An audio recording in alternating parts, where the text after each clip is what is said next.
Assalamualaikum warahmatullahi wabarakatuh. Perkenalkan, nama saya Haritira Septriasa di kelas 12 IPA 1 dengan nomor absen 13. Di sini saya akan mempresentasikan mind mapping yang telah saya buat yang berjudul Dinamika Politik dan Ekonomi pada Masa Demokrasi Terpimpin. Di sini tuh saya punya 5 poin penting pada mind mapping saya. Yang pertama itu ada pengertian, latar belakang, ciri-ciri, istilah penting, dan peranan tokoh. Nah, masuk pembahasan pertama yaitu ada pengertian. Pengertian dari demokrasi terpimpin ini sendiri adalah pemerintahan di mana semua itu berpusat kepada presiden. Jadi pemegang kekuasaan tertinggi itu jatuh kepada presiden. Dinamika politik pada masa demokrasi terpimpin itu sendiri diwarnai dengan adanya aksi penyelewengan penyimpangan yang bahkan dilakukan oleh presiden itu sendiri. Nah, masuk ke poin selanjutnya adalah latar belakang dari masa demokrasi terpimpin. Nah, masa demokrasi terpimpin ini sendiri bisa terjadi karena dikeluarkannya dekret Presiden 5 Juli 1959. Kenapa Presiden mengeluarkan dekret itu? Karena ketidakmampuan konstituen dalam membentuk undang-undang yang baru. Nah, selanjutnya itu ada ciri-ciri dari demokrasi terpimpin. Yang pertama, kekuasaannya yang pasti itu berpusat pada presiden. Jadi kekuasaan tertinggi ya jatuh kepada presiden. Yang kedua, ada pembatasan melakukan pers atau aksi demo. Jadi kalau kita melakukan demo pada masa itu harus seizinnya presiden. Terus juga kita nggak boleh dengan kata-kata yang kurang sopan. Kita bakal kena sanksi ataupun hukuman yang berat. Yang ketiga itu dominasi partai politik tertentu. Jadi pada masa itu misalnya ada partai politik tertentu nih, dia tuh punya punya izin dari presiden, jadi dia bisa mendominasi partai politik yang lain. Terus yang keempat itu peranan militer yang semakin besar. Dengan terjadinya masa demokrasi terpimpin ini, peranan militer itu semakin besar lagi atas izin dari presiden sendiri. Terus yang poin keempat itu ada peristiwa penting. Nah, di peristiwa penting ini kan kemarin udah dipresentasi sama teman-teman saya ya. Jadi saya cuma bakal nyampein 3 poin penting aja, yaitu ada dekret presiden, operasi Trikora, dan gerakan G30S PKI. Nah, yang pertama dekret presiden ini. Dekret presiden yang dikeluarkan pada tanggal 5 Juli 1959 ini dikeluarkan karena ketidakmampuan konstituante dalam membentuk undang-undang yang baru. Adapun isi dari dekret presiden pada tanggal 5 Juli 1959 itu yang pertama membubarkan konstituante, yang kedua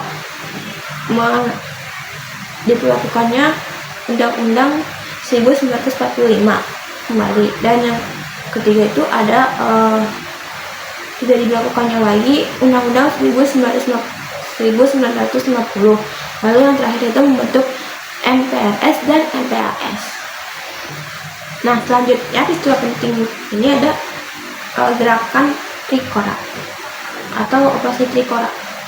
Trikora ini sendiri artinya adalah Trikomando Rakyat, yang merupakan puncak atau langkah terakhir dalam memperjuangkan pembebasan Irian Barat atau Papua pada masa itu dari tangan Belanda. Adapun isi dan tujuan dari Trikora itu yang pertama, gagalkan pembentukan negara boneka Papua.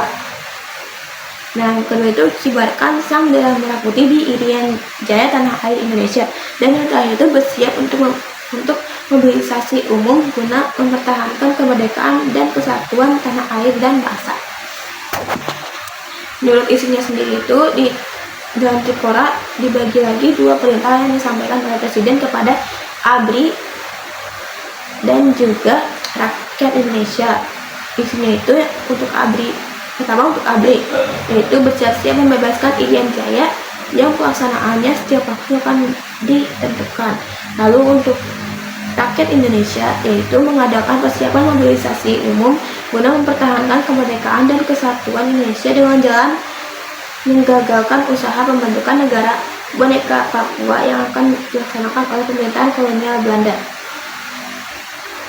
Lalu peristiwa penting yang terakhir itu ada G30 SPKI. Peristiwa ini terjadi atau dikenal itu sebagai peristiwa penculikan dan pembunuhan sejumlah perwira tinggi TNI Angkatan Darat yang terjadi pada tanggal 1 Oktober 1965.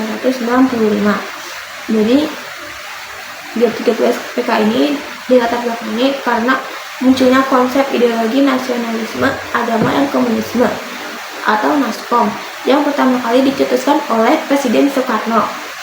Jadi konsep ini tuh sebenarnya pertama kali muncul pada tahun 1996 dalam surat kabar Solo, Indonesia Muda.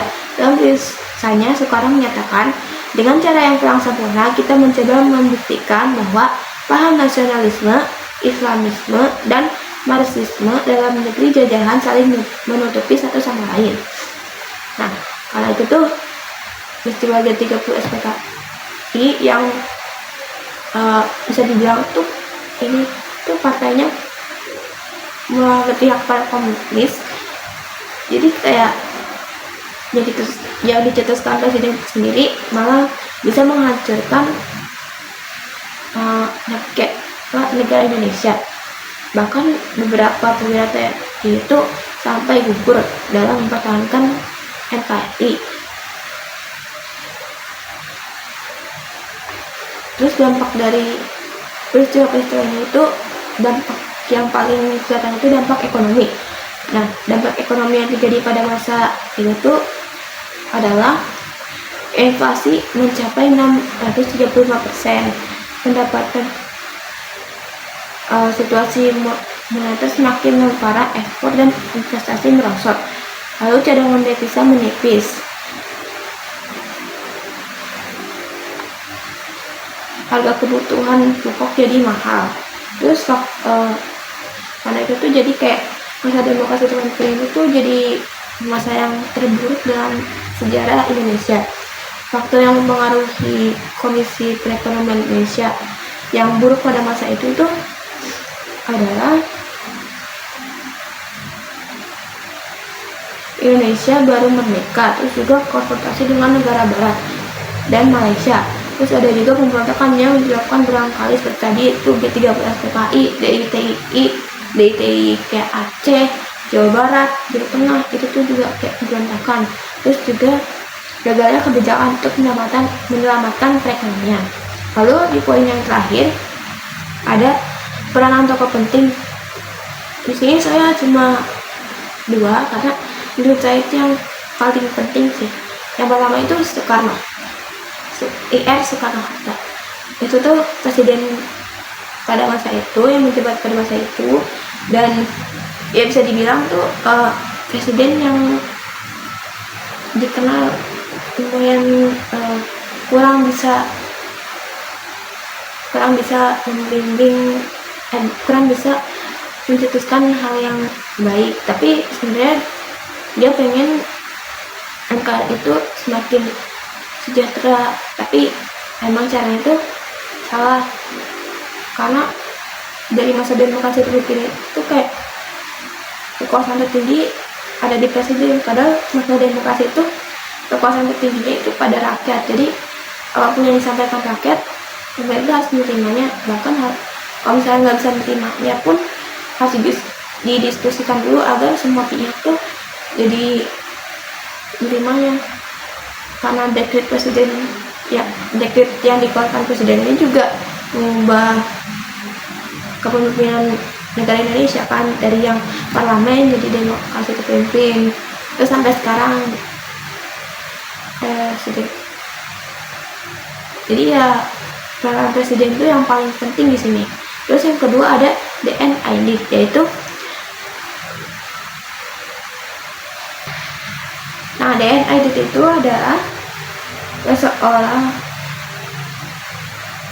yang mencetuskan adanya bukan mencetuskan sih, kayak karena dia tuh jadi terjadinya G30 SPKI.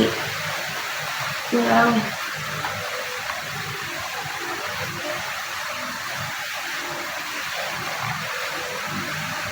nih DNID, dia itu ketua PKI pada masa itu. Nah dia tuh